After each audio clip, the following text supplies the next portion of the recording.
Hello வணக்கம். Ration கடைகளில் palm oil துவரம் பருப்பு நிறுத்தம். தமிழக ரேஷன் கடைகளின் அதிரடி அறிவிப்பு. நியாய விலை கடைகள் மூலம் அரிசி, சர்க்கரை, துவரம் பருப்பு, பாமாயில் போன்ற பொருட்கள் வழங்கப்பட்டு வருகின்றன.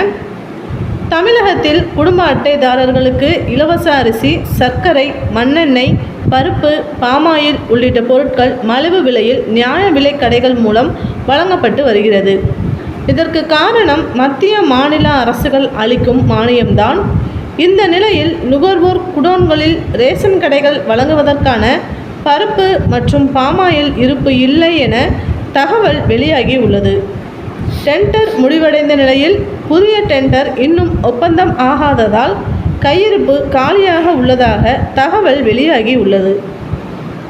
இந்த மாதிரி தமிழ்நாடு கவர்மெண்ட் சம்மந்தப்பட்ட நியூஸ் மற்றும் ரேஷன் கடைகள் பற்றின அப்டேட் உங்களுக்கு உடனுக்குடன் தெரிஞ்சுக்கணும் அப்படின்னா நம்மளோட சேனலை தொடர்ந்து வாட்ச் பண்ணுங்கள், சப்ஸ்கிரைப் பண்ணுங்கள். தேங்க்யூ.